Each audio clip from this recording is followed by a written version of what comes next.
Halo, selamat pagi semua jemaat Tuhan di tempat ini. Mari kita bersama-sama saat ini akan memulai ibadah kita pada pagi hari ini.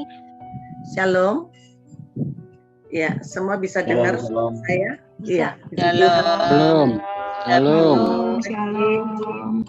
Selamat pagi, selamat kita Pagi. bertemu di dalam kasih Yesus Kristus. Puji Tuhan, kalau Allah anugerah Tuhan, saya boleh diberi kesempatan untuk sharing bersama-sama dengan Bapak Ibu Saudara yang ada di dalam doa pagi MBSP ini.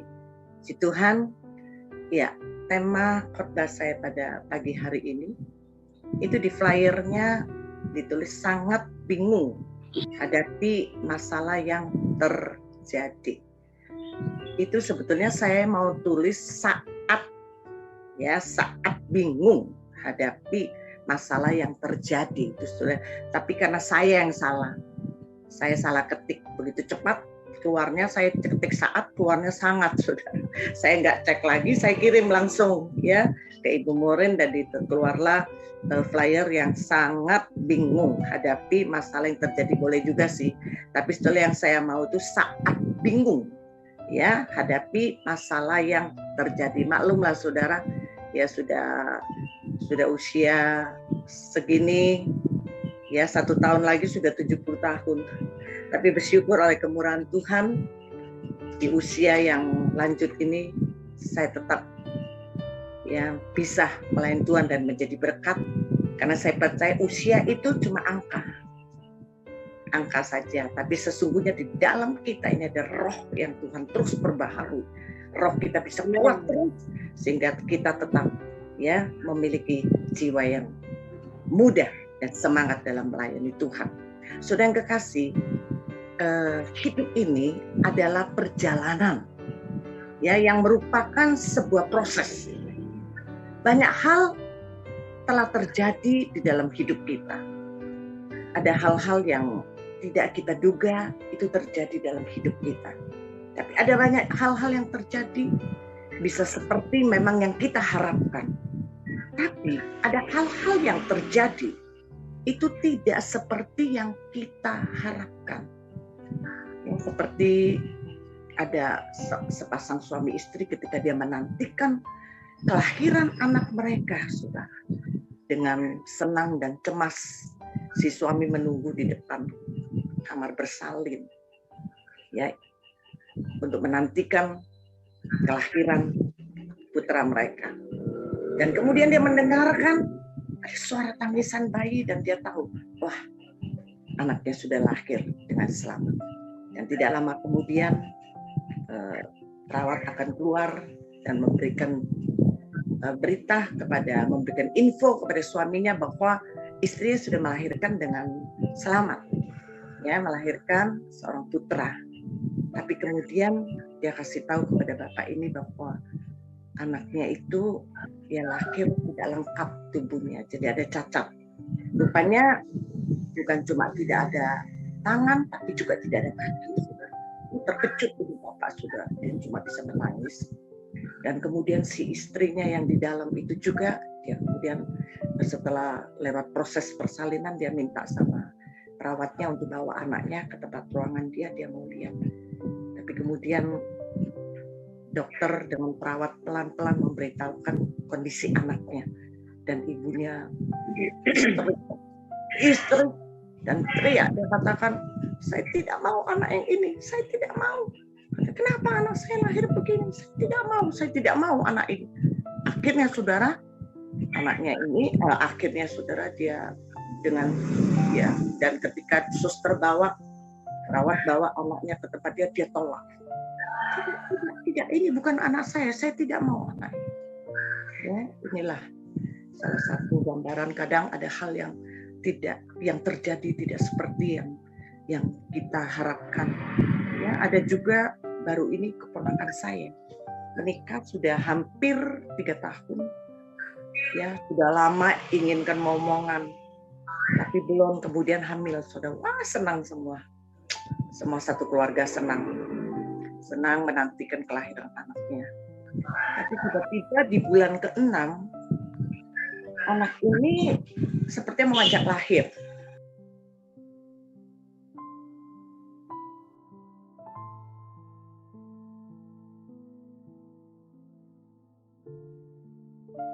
Mic-nya ketutup, Bu. Mic-nya ketutup. Tutup kah? Iya. Tidak. Barusan ketutup. Berarti Lagi baru aja. ya. Bulan Jadi ke-6 mau lahir.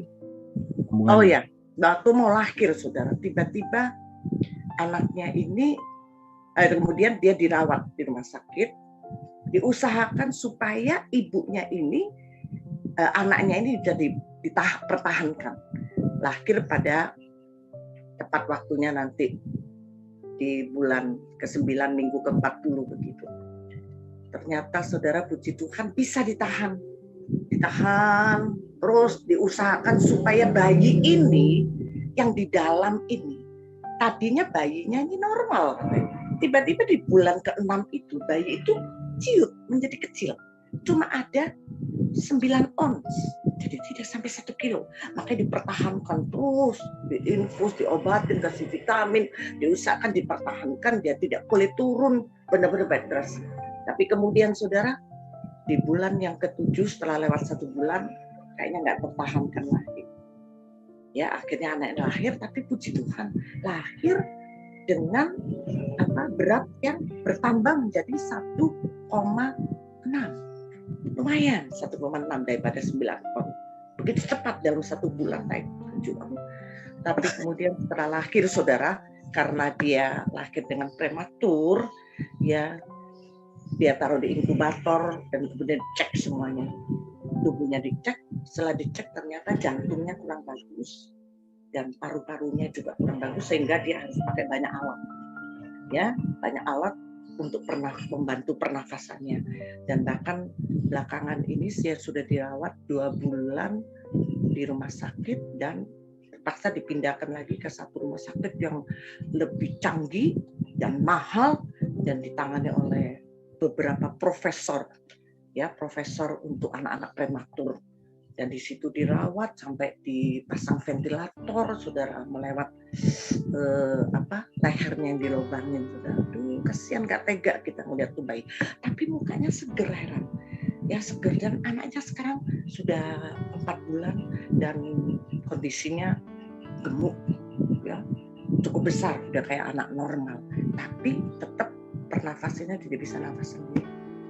Ya, inilah saudara, kadang hal-hal yang kita tidak tahu. Dan yang satu lagi, baru saya 3 bulan yang lalu, saya juga ya hampir 4 bulan nanti, suami saya yang terkasih ya cepat dipanggil pulang ke rumah Bapak, yang kadang-kadang buat saya bertanya-tanya, kenapa ini harus terjadi saat ini?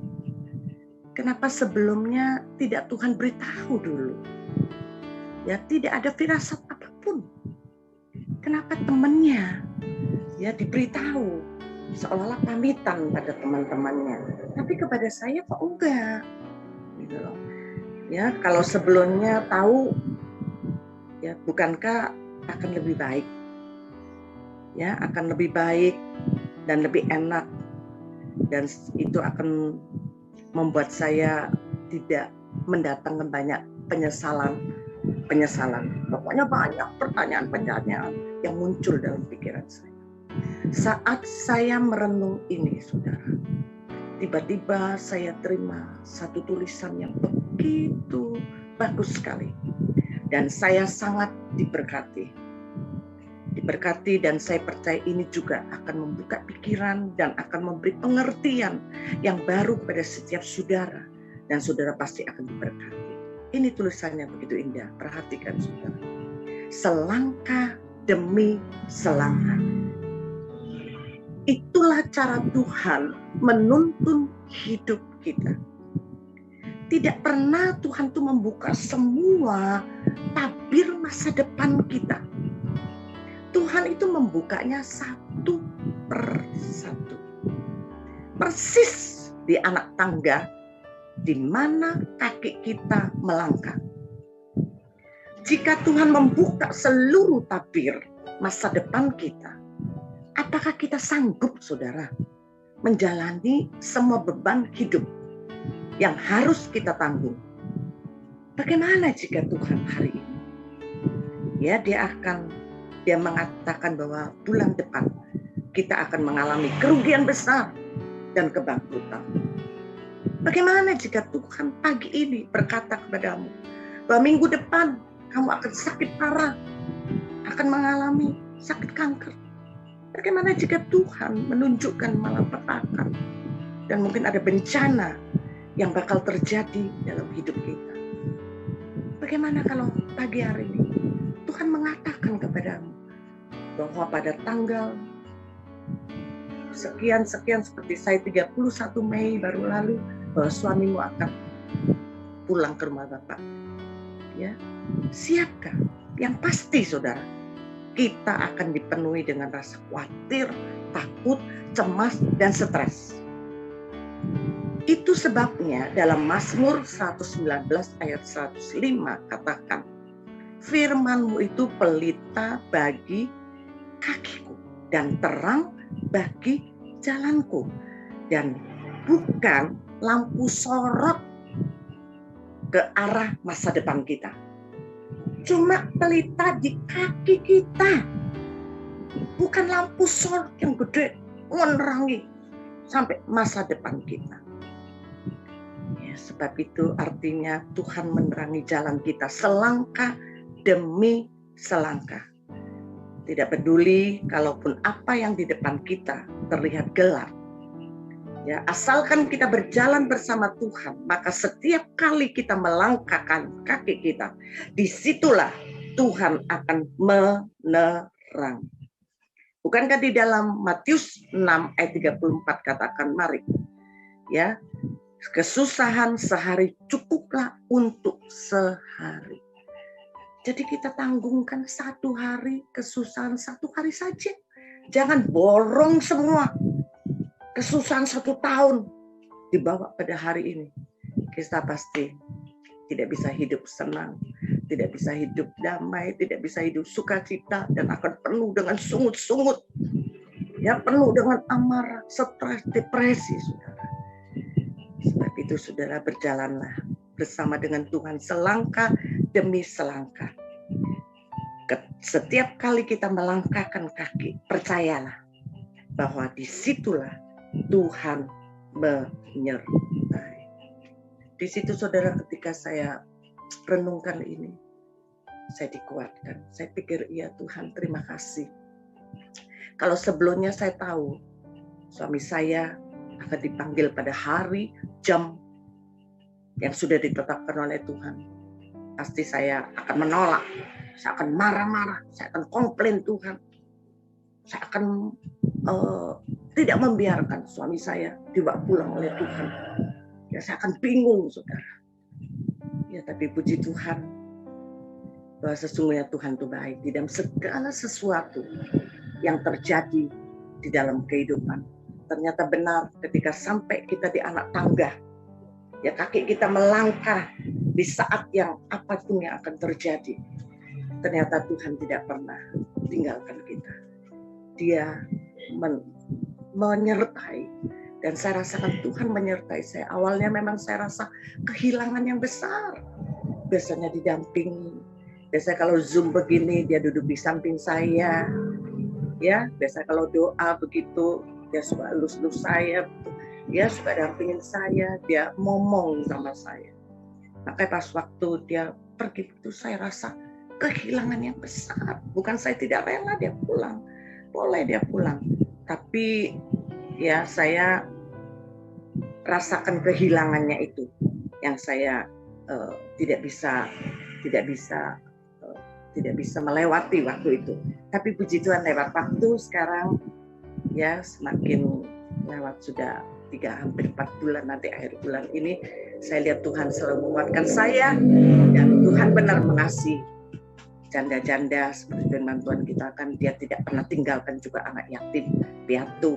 Saya percaya Tuhan tetap memelihara saya sampai hari ini. Saya tetap sehat, saya tetap bisa semangat untuk melayani Tuhan. Saudara, mari kita mau belajar dari Raja Daud. Ya, ketika dia hadapi banyak hal yang terjadi yang dia tidak mengerti dalam hidup dia. Daud itu adalah seorang raja yang sudah diurapi sejak masih muda oleh Nabi Samuel. Dia tapi tidak langsung jadi raja, saudara. Tapi lewat proses waktu yang cukup lama, bahwa dia alami juga berperang melawan Goliat, dikejar-kejar oleh Raja Saul yang juga merupakan papa mertuanya, ya, yang untuk niat membunuh dia, sehingga dia harus lari dari satu tempat ke tempat yang lain dan bahkan sembunyi di Gua Adulam. Bahkan waktu dia sembunyi di Adulam, banyak keluarganya, bahkan teman-temannya datang mencari dia dan ingin bergabung dengan dia dan ingin dia untuk dia memimpinnya, dan orang-orang ini bukan yang seperti dia harapkan, orang yang bisa membantu dia, tapi justru orang yang punya banyak masalah juga, yang dikejar utang, yang sakit hati, katanya. Itu orang-orang yang datang. Ya, saya percaya bingung saat itu pasti Daud. Gimana sih Tuhan ini?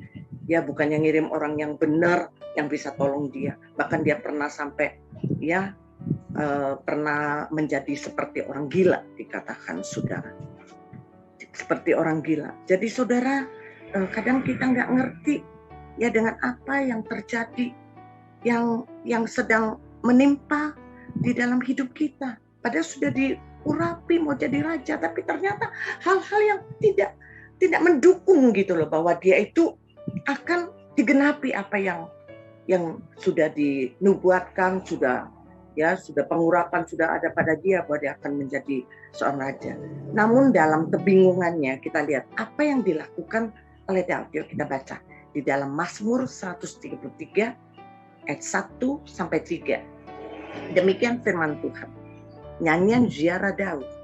Tuhan, aku tidak tinggi hati dan tidak memandang dengan sombong. Aku tidak mengejar hal-hal yang terlalu besar atau hal-hal yang terlalu ajaib bagiku. Sesungguhnya aku telah menenangkan dan mendiamkan jiwaku, seperti anak yang disapi berbaring dekat ibunya. Ya, seperti anak yang disapi, jiwaku dalam diriku. Berharaplah kepada Tuhan, hai Israel, dari sekarang sampai selama-lamanya. Ayat 1 dia, inilah apa yang diungkapkan oleh Raja Daud. Memang Mazmur 103 ini ayatnya singkat cuma 3, tapi luar biasa saudara. Kalau kita merenungkan, dikatakan ya, saat dia tidak mengerti, saat dia bingung menghadapi hal yang sedang terjadi dalam hidup dia tidak menjadi sombong, tidak merasa lebih pintar dari Tuhan, dia tidak memberontak, dia tidak komplain kenapa, dia tidak marah-marah, kenapa nih Tuhan mesti terjadi kepada saya, kenapa sekarang harus saya alami hal yang demikian. Ya kenapa? Mana janjimu? Tidak. Tapi dia katakan dia tidak mau tahu dengan hal-hal maksudnya dia tidak mengejar hal-hal yang terlalu besar. Hal-hal yang dia tidak bisa mengerti, yang terlalu ajaib bagi dia. Berarti dia tidak ingin tahu ya apa yang dia tidak bisa tahu hari ini. Dia tidak ingin tahu terus kenapa sehingga pertanyaan terus. Ya, dia tidak mau kejar hal-hal yang tidak mengerti, tapi bahkan dia tidak mau harus tahu jawabannya. Ini sikap Daud. Dia tidak kejar terus, tidak tanya terus, komplain terus sama Tuhan. Kenapa? Tidak, dia tidak mau tahu. Hal yang terlalu tinggi dan terlalu ajaib bagi dia, ya dia tidak mau tahu. Tidak usah tahu jawabannya apa. Bukankah saudara di Ulangan 29 ayat 29 di situ ada tercatat. Demikian firman Tuhan. Hal-hal yang tersembunyi adalah bagi Tuhan Allah kita. Tetapi hal-hal yang dinyatakan ialah bagi kita dan bagi anak-anak kita sampai selama-lamanya. Supaya kita melakukan segala perkataan hukum Taurat. Rupanya ada hal-hal yang memang tersembunyi dalam Tuhan. Menjadi rahasia yang takkan buat kita mengetahui dan mengerti. Sebab itu sebaiknya kita nggak usah tanya. Ya, akan buat kita stres, saudara, dan kecewa. Jadilah seperti Daud, dia nggak mau tahu hal-hal yang nggak bisa mengerti, ya sudahlah. Dia hanya, karena firman Tuhan katakan apa tadi? Kita harus tahu yang dinyatakan pada kita. Apa itu?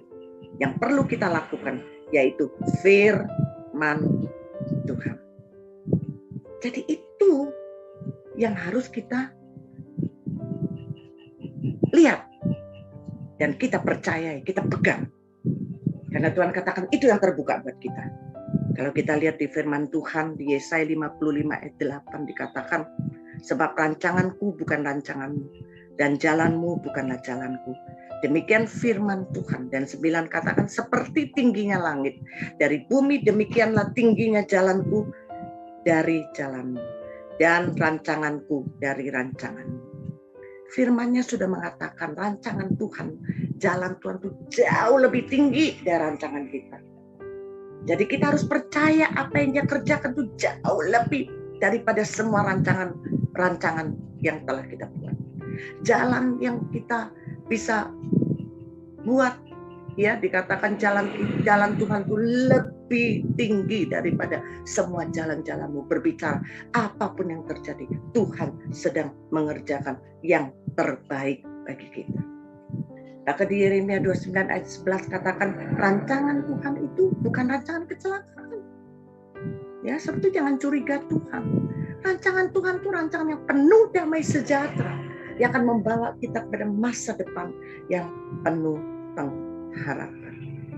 Ya, berarti saudara, mari di tengah-tengah kita tidak mengerti, di tengah-tengah kita bingung menghadapi apa yang sedang terjadi dalam hidup kita, mari kita akan tetap hidup dalam janji-janji Tuhan. Pegang, percaya firman Tuhan itu ya dan amin. Kalau Dia bilang sekalipun apa itu terjadi, Dia tetap menyertai kita. Immanuel tadi pujikan, puji Tuhan, pujian tadi yang kita sama-sama naikkan. Kita percaya Allah tetap Allah Immanuel yang menyertai kita. Kalau Dia menyertai kita, ya apa yang kita takutkan? Karena bagi Dia tidak ada perkara yang mustahil, tidak ada perkara yang sukar di dalam Tuhan. Yang kedua, saudara, di ayat yang kedua tadi dikatakan, sesungguhnya aku telah menenangkan dan mendiamkan jiwaku seperti anak yang disapih berbaring dekat ibunya. Ia seperti anak yang disapih, jiwaku dalam diriku. Dia lakukan tenangkan hati dan jiwa yang gundah gulana. Seperti anak yang disapih yang berbaring dekat ibunya. Perhatikan saudara, bukan seperti anak yang lagi menyusu. Ya, kalau menyusu biasanya ya kita ibu-ibu mengerti. Itu sangat diperhatikan anak kita. Nangis sedikit langsung kita gendong. Ya, dia ngerengek dikit langsung kita kasih susu, mungkin dia lapar. Kita langsung ambil susu kasih. Pokoknya enak kalau lagi nyusu. Ya, tapi ini seperti saya lah, baru ini sekarang saya punya cucu masih kecil, jadi saya juga tidak tega kalau ngelihat cucu saya nangis. Saya cepat mesti gendong. Saya kayaknya nggak mau lihat dia nangis. Saya pengen langsung saya gendong. Ya, langsung saya gendong supaya dia nggak nangis. Ya, langsung kalau saya itu coba kasih susu. Beda dengan anak yang disapi. Kalau anak sapi itu, saudara, dia akan, saya percaya kalau dia bisa ngomong, dia akan menderita.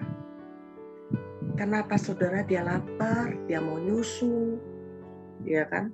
Ibunya langsung minggirin dia, nolak dia, nggak kasih dia nyusu. Karena ibunya bukan karena tidak mengasihi dia, tapi ibunya justru mengasihi dia, supaya ingin memberikan dia makanan yang lebih keras, makanan yang lebih yang lebih solid, supaya anaknya ini bisa cepat besar dan jadi balita, remaja, pemuda dan jadi dewasa. Satu, dia tega-teganya, ya, dia kadang menolak anaknya itu, ya, tidak boleh menyusu di payudara ibunya. Ya. Kadang juga saya ingat waktu saya masih anak-anak masih kecil juga begitu. Mau nyapin anak susah banget, saudara. Ya, harus tega. Saya tega-teganya kadang sampai di puding susu, kadang di botol dotnya itu saya kasih obat namanya Haufengsan, itu obat yang untuk tenggorokan, sakit tenggorokan, tapi tidak membahayakan. Yang hijau itu, saudara, bubuk hijau. Saya taruhin juga di dot, di puding susu. Kalau dia maksa mau minum, kasih dia minum. Setelah minum, bayinya merasakan pahit, gak enak. Akhirnya sekali, 2 kali, saudara, dia nggak pengen minum lagi. Maka berhasillah kemudian bisa disapi, saudara. Ya, makanya demikian, saudara. Kalau situasi kita nggak ngerti seperti anak disapi, kok kayaknya dalam pergumulan kayak gini, dalam masalah, kenapa Tuhan seperti tega? Tuhan kok sepertinya biarkan saya? Ya, Tuhan sepertinya nggak peduli dengan saya. Saya datang juga kayaknya nggak ada jawaban. Ya, kenapa? Tapi yang membuat Daud itu dia tenang karena dia tetap terbaring di dekat ibunya. Jadi anak sapi yang terbaring di ibunya, dia akan tenang. Jadi akan merasakan tetap ibunya ada bersama dengan dia. Dia tetap merasakan belayan kasih ibunya.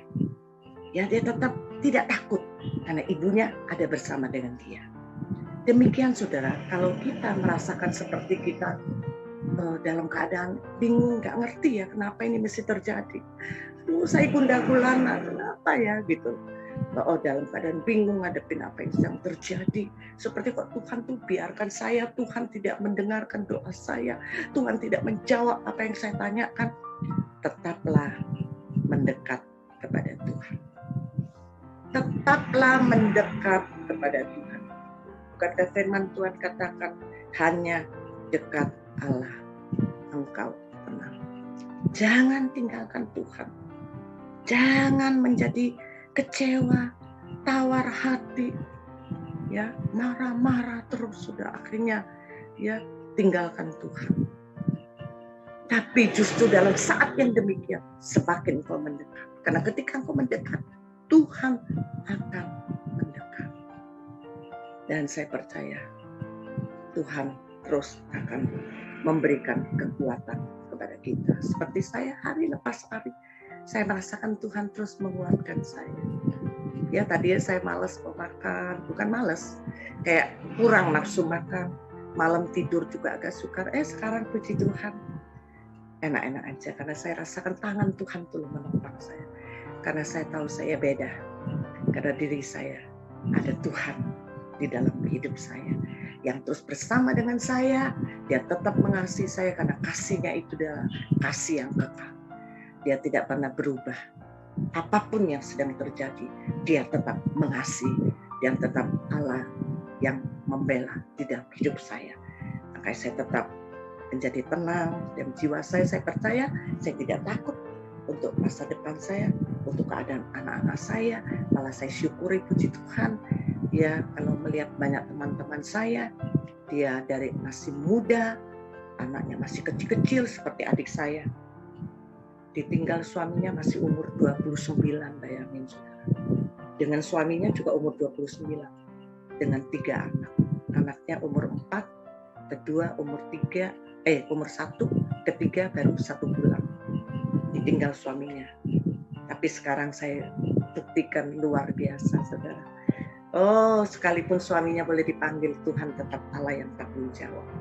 Tetap memelihara mereka. Sekarang anak-anaknya sudah besar, sudah lulus kuliah, sudah menikah, keluarga. Luar biasa, mereka dicukupi, bahkan berkelimpah.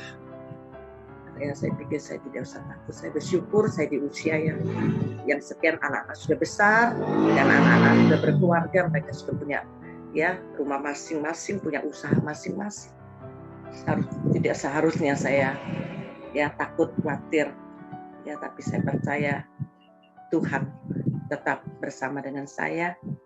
Yang penting Tuhan tetap ada saya tetap akan tenang karena firman Tuhan katakan tenanglah. Tenanglah, ketahuilah, akulah Tuhan. Ya, tenang saja.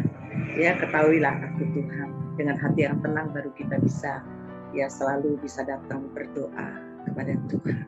Dengan hati yang tenang ya kita bisa mempunyai persekutuan yang intim yang baik dengan Tuhan. Ketiga, saudara, apa yang dilakukan oleh Raja Daud dalam Mazmur tadi 103 ayat 3 dikatakan, berharaplah kepada Tuhan hai Israel dari sekarang sampai selama-lamanya. Jadi dia tidak peduli kondisi sesulit apapun. Di dalam kondisi yang tidak mengerti sekalipun dengan apa yang sedang terjadi, dia tetap percaya dan tetap berharap kepada Tuhan. Ya sekali-kali tidak membuat hatinya menjadi tawar, menjadi kecewa. Karena dia tahu Tuhan itu baik buat orang yang berharap kepada dia. Firman Tuhan katakan masa depan sungguh ada. Dalam Amsal berapa saya lupa itu dikatakan pengharapan tidak akan hilang. Saudara, pengharapan dalam Tuhan tidak akan mengecewakan. Sebab itu saudara pada pagi hari ini, tetap apapun yang kau hadapi, engkau nggak ngerti, engkau merasa engkau tertekan, ya tetap berharap kepada Tuhan. Pengharapan dalam Tuhan itu sekali lagi tidak mengecewakan. Kita percaya kita akan melihat, ya Tuhan akan memberikan masa depan yang penuh pengharapan. Kita akan lihat di depan kita ini luar biasa banyak perkara-perkara yang tidak pernah kita lihat. Banyak yang tidak pernah mungkin kita dengar atau kita pikirkan. Ya Tuhan akan berikan kepada kita. Orang-orang yang mengasihi, yang dikasih dia, yang tetap menaruh harapannya kepada Tuhan. Saya ingat ada satu pengerja saya, sekarang sudah almarhum. Beliau adalah orang yang sangat mengasihi Tuhan. Ya, setia melayan Tuhan. Kalau mau ibadah, dia pasti datang lebih awal. Dia datang, dia berdoa. Ya, berdoa, kadang dia sendiri, kadang berdoa sama temannya. Selalu mendoakan untuk ibadah yang akan diadakan. Beliau juga membuka satu kios makanan begitu. Ya, kios makanan di depan perumahan dia. Dan rumah dia itu sewa. Dan tiap hari dia naik sepeda dari rumah dia di belakang pasti ke kios ini. Dan dengan istrinya mereka mengelola satu usaha jual makanan. Ya, saya suka makan di situ karena masakan Jawa Timur.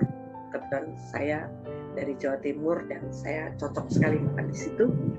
Dan yang luar biasa uniknya bapak ini, saudara, dia itu terus taruh harapannya kepada Tuhan. Dia percaya hidup dia akan diubah, nasib dia akan diubah. Dia tidak akan terus menyewa rumah. Dia percaya dia pasti akan satu kali dia bisa punya rumah. Apa yang dia lakukan, saudara? Setiap hari kalau dia mau keluar dari rumahnya ke kios, dia naik sepeda. Naik sepeda, saudara, karena nggak jauh dari perumahan masuk ke depan begitu. Di depan ada satu mall kecil, supermarket lah kecil. Jadi dia ada di depannya itu ada kios-kios, di situ dia dagang. Dia ketika dia mau keluar dari situ dia naik sepeda, itu di belakang tuh di perjalanan dia untuk menuju ke kios dia itu banyak ruko-ruko yang besar tapi kosong. Ya, belum ditempatin, rukonya kosong. Jadi setiap kali dia kalau berangkat pagi dia berhenti di depan ruko, saudara. Dia berhenti di depan salah satu ruko yang dia incer. Dia berhenti di situ, kemudian dia berdoa. Dia mengatakan pada Tuhan, Tuhan, Engkaulah pengharapanku. Aku percaya. Ya, pengharapan dalam Tuhan tidak mengecewakan. Nih Tuhan, dia keluarin dompetnya. Lihat Tuhan, saya nggak punya duit. Dompetnya kosong nih Tuhan. Ya, duitnya cuma, ya berapa nih Tuhan? Tapi saya percaya, saya akan memiliki ruko ini. Terima kasih Tuhan. Dia berangkat ke kiosnya. Ya, dia dagang sampai siang sore. Kemudian kalau sore mau pulang, dia balik lagi naik sepeda. Mau pulang rumahnya, berhenti lagi. Mandek di depannya ruko yang dia tadi dia doakan. Di situ dia lagi, Tuhan, Engkaulah pengharapanku yang tidak pernah mengecewakan aku. Aku percaya, aku berharap, aku percaya. Aku berharap kepadamu, aku yakin ruko ini akan menjadi milikku. Nih lihat Tuhan, dia keluarin lagi dompetnya. Tuh Tuhan, nih Yucien, gak ada duit nih ya, gak ada fulus nih Tuhan, gak ada apa-apa nih, kosong dompetku. Tapi saya percaya bagi Tuhan tidak menurut saya. Ruko ini akan menjadi milik saya. Terima kasih Tuhan Yesus. Dia pergi lagi. Itu dia lakukan tiap hari, saudara. Tiap hari. Sepertinya kayak orang stres ya. Mungkin orang kalau ngeliat, ngapain itu dia tiap hari begitu di depan ruko itu. Dia nggak peduli, saudara. Dia lakukan itu. Satu kali, saudara, mertuanya telepon dia. Mertuanya tinggal di luar pulau. Dan dia telepon sama dia. Dia bilang, coba Samuel, kamu cek ada ruko yang kosong nggak? Gitu.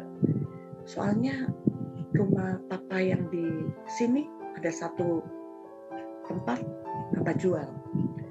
Ya papa pengen invest ada di Tangerang. Coba liatin ada. Oh ada Pak. Dia ingat ruko yang dia doakan. Ada Pak. Ruko itu kosong, strategis, bagus. Oke, kamu tanyakan berapa dijual. Kemudian dia tanyakan sama penjualnya, pemiliknya, dan kemudian saudara mereka nego. Papanya rupanya senang terserah-serahkan sama dia. Ya udah terserah deh kalau kata kamu bagus ya udah jadiin aja. Yang penting harganya ya, nego yang bagus, nego saudara. Benar saudara. Jadi papanya bilang ya udah kirim duit, jadi dibelilah.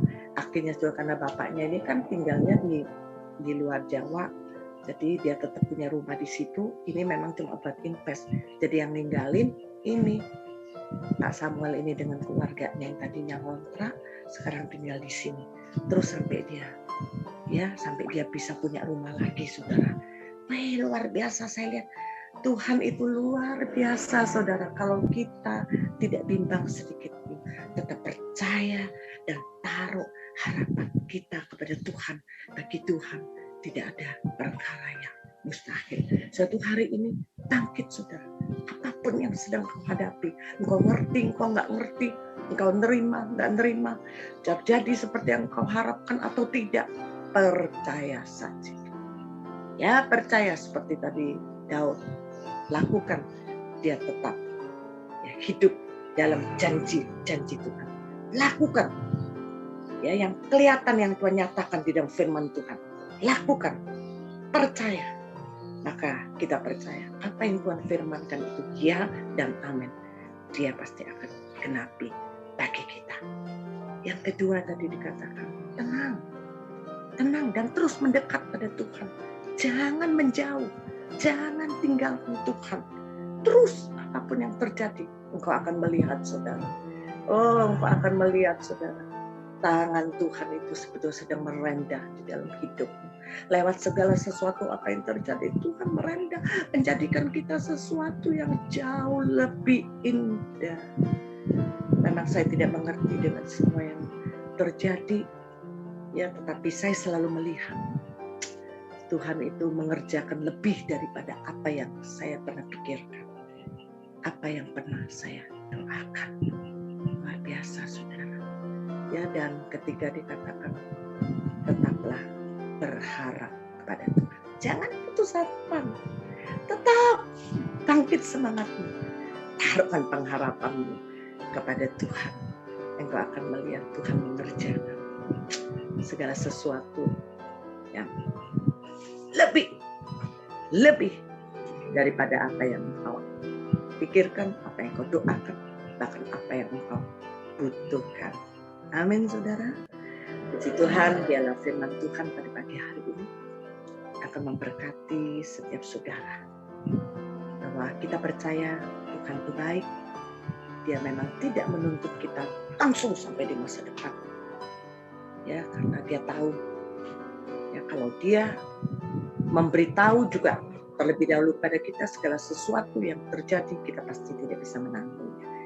Tuhan baik, dia selangkah demi selangkah dengan pasti menuntun setiap kita, dan janjinya dia menyertai kita, dia tidak pernah tinggalkan kita.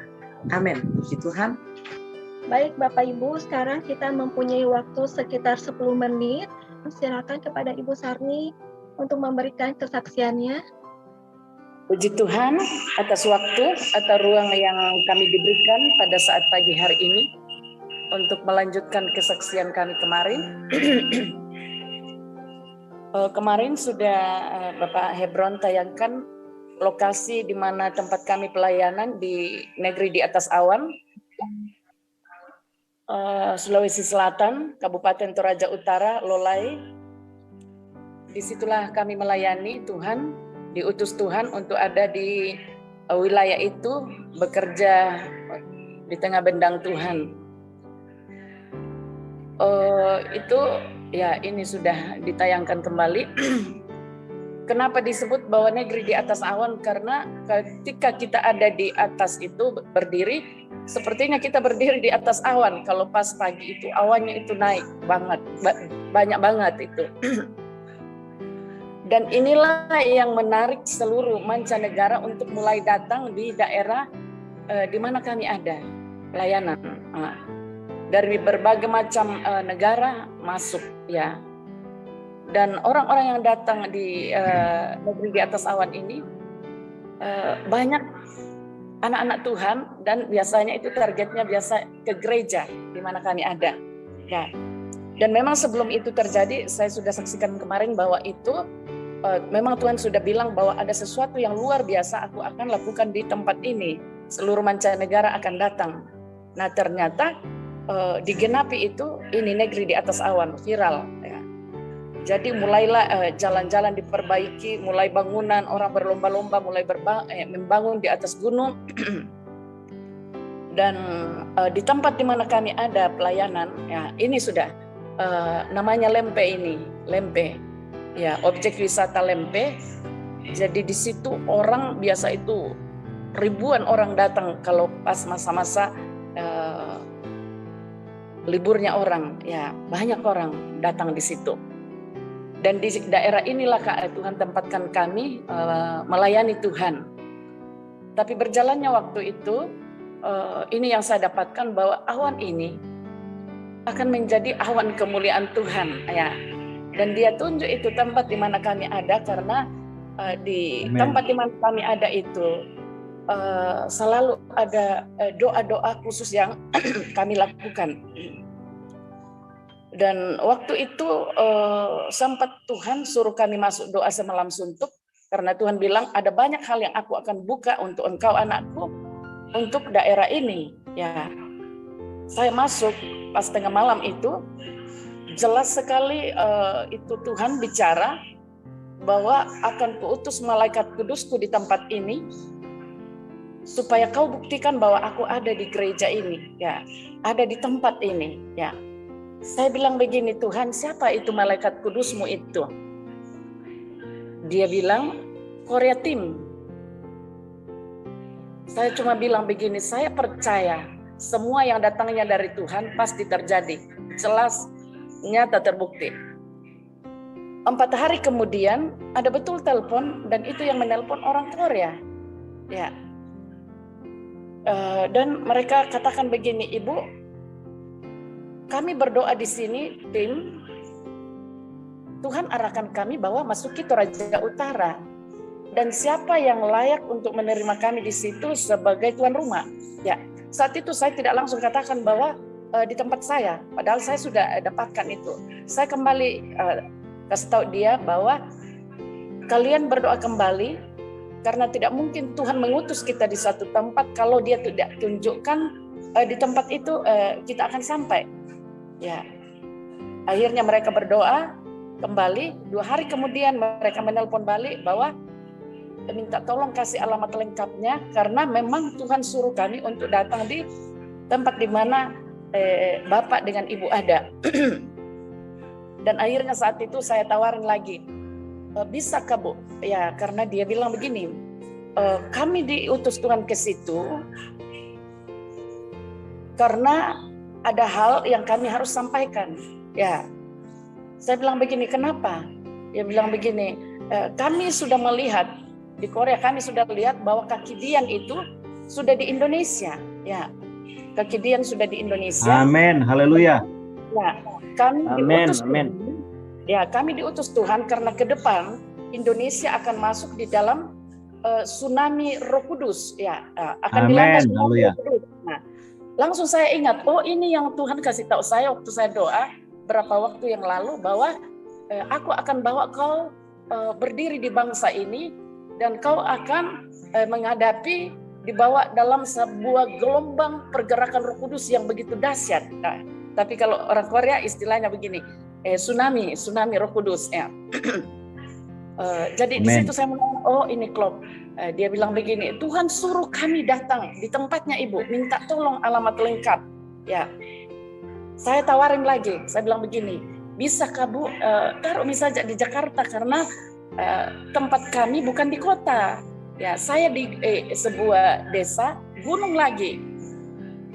Akhirnya dia bilang begini, jangan ditahan karena ini kami didesak oleh Tuhan untuk datang di situ untuk berdoa, dan kami disuruh untuk memperlengkapi pelayan-pelayan yang siap menangkap pelayanan ini supaya ke depan ketika terjadi tsunami itu pelayan-pelayan tidak kewalahan, ya, karena ini besar sekali yang Tuhan akan kerjakan. Akhirnya itu mulailah saya kasih alamat, mereka datang sekitar 20 lebih orang itu. Nah, itu yang datang itu Rasul Asia juga, ya, yang datang itu selama 4 bulan 4 bulan, dan itu banyak hamba-hamba Tuhan yang ikut dari berbagai macam denominasi gereja. Nah, salah satunya juga itu kami waktu kami dalam masalah beberapa waktu yang lalu itu kami diskor karena persoalan itu, bahwa kenapa kamu izinkan masuk seperti itu, ya. Tapi kami tidak pernah takut karena yang saya tahu bahwa semua yang kami lakukan itu Tuhan, programnya Tuhan lah, ya, programnya Tuhan. Jadi dalam kami berjalan, dalam pengiringan kami berjalan bersama dengan Roh Kudus, ada banyak yang Tuhan buka, termasuk tempat di mana kami ada. Dia bilang bahwa tempat ini, kemarin itu saya berdoa, dia bilang apa? Menara doa segala bangsa. Bahwa dengan caraku sendiri, aku akan melakukan di tempat ini. Dan orang-orang akan datang. Cuma saya bilang begini, saya percaya semua yang dari Tuhan pasti terjadi. Nah, Amin, amin. dan saya bersyukur ketika saya temukan ini lewat Facebook, ini Menara Doa Segala Bangsa. Betul-betul apa yang kami alami di sini, saya temukan di situ, ya. Ada banyak yang saya dapatkan dari Menara Doa ini, yang selama ini saya keliling cari-cari Tuhan, siapa yang saya bisa terhubung untuk bisa mementor kami dalam hal ini, karena banyak yang Tuhan buka. Kadangkala saya tidak mengerti apa maksudnya ini Tuhan, ya. Tapi Roh Kudus itu luar biasa sekali. Sempat ini beberapa waktu saya angkat ini Indonesia, bahwa bagaimana supaya ini Indonesia pandemi ini bisa selesai. Karena Tuhan suruh masuk berdoa untuk Indonesia, bawa Indonesia di dalam doa. Tuhan bilang begini, jenis ini hanya bisa diusir. Waktu saya katakan, Tuhan bagaimana caranya supaya dapat berhenti ini? Bahwa jenis ini hanya bisa diusir dengan doa dan puasa. Ya. Dan engkau cari pendoa-pendoa Raja Wali yang bisa bergabung dengan kamu, dan kamu berdoa di sini. Ya. Saya cuma bilang begini, saya siap Tuhan, dan saya minta dengan caramu sendiri, engkau pertemukan saya dengan orang-orang yang memang betul-betul punya kemampuan, punya kekuatan di dalam doa-doa sebagaimana yang Roh Kudus inginkan. Ya. Akhirnya itu dia bilang begini, dia bahwa puasa yang kuinginkan itu, puasa itu dia garis bawahi. Puasa itu artinya puaskan Allahmu, ya. Puaskan Allahmu lewat pujian penyembahan, menyembah Allah dalam roh dan kebenaran, ya. Jadi di situ Tuhan mulai latih kami masuk di dalam ini. Cara menghadap Tuhan yang Tuhan sukai adalah menyembah Allah di dalam roh dan kebenaran, ya. Jadi bagaimana kita bisa mendapatkan jawaban dari Tuhan? Ada bagian yang harus kita lakukan dulu, yaitu memuaskan hatinya Tuhan lewat pujian, lewat penyembahan. Nah, pujian penyembahan yang bagaimana? Menyembah Allah di dalam roh dan kebenaran. Itu yang saya dapatkan waktu saya doa baru-baru ini, membawa ini Indonesia di mana pandemi sementara menggoncang bangsa kita, dan bukan hanya bangsa kita tetapi seluruh muka bumi.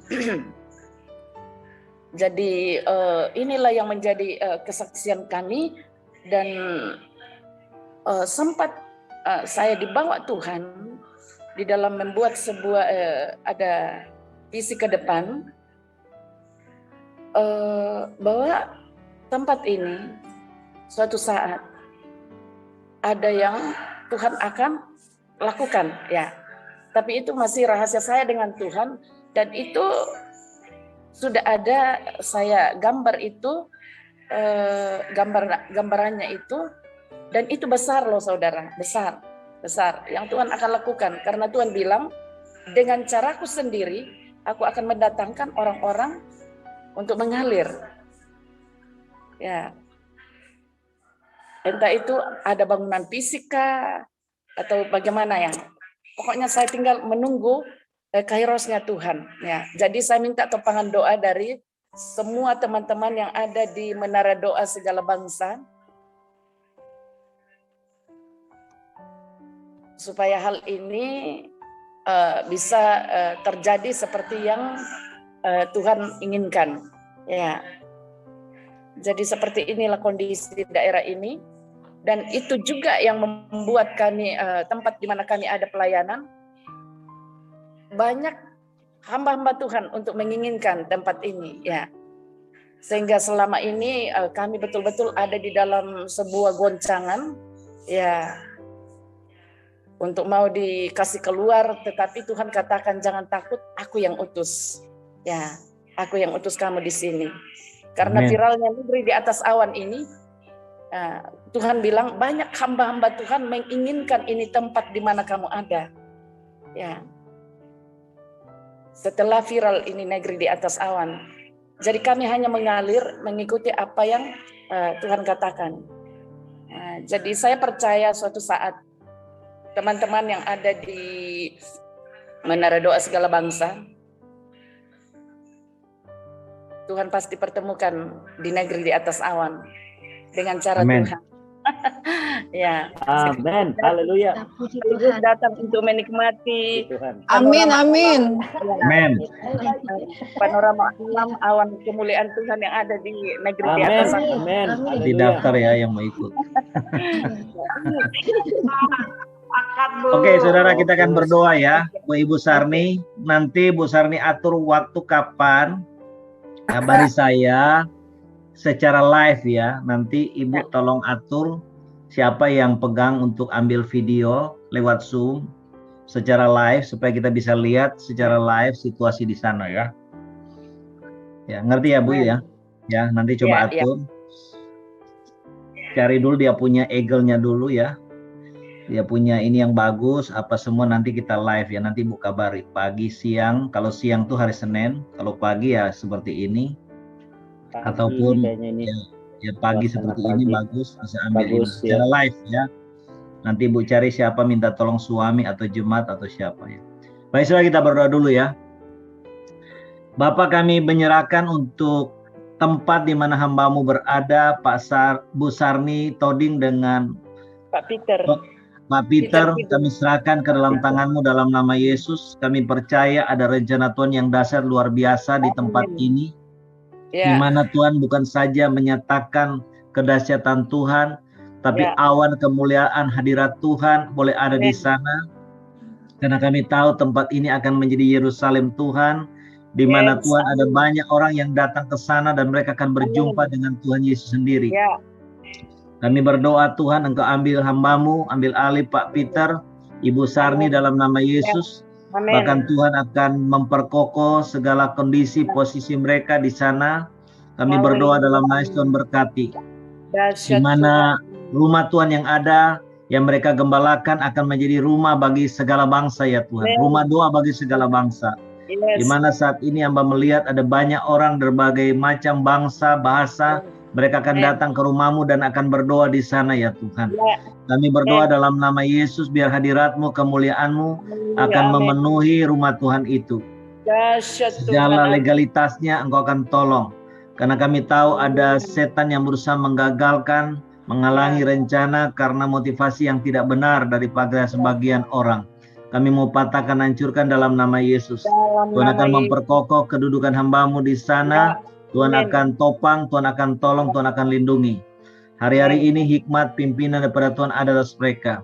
Amin. Genapi proyek Tuhan di negeri atas angin ini. Rencana Awan. kehendak Tuhan yang dahsyat, yang ajaib itulah yang terjadi. Kami Amin. lepaskan pengurapan-Mu, kuasa-Mu turun atas hamba-Mu. Bahkan Yes. kami berdoa dalam nama Yesus Kristus, Panglima Malaikat Mikael, dengan pasukan malaikat perang Tuhan mengambil alih daerah ini dalam nama Yesus. Amin. Biarlah Tuhan setiap kuasa-kuasa yang bukan dari Tuhan dibersihkan dari tempat ini dalam nama Tuhan Yesus. Hanya Ya. dirat Tuhan dan kemuliaan Tuhan yang ada di sana. Amin. Segala kemuliaan hanya bagi Tuhan Yesus dalam nama Tuhan. Haleluya. Amin.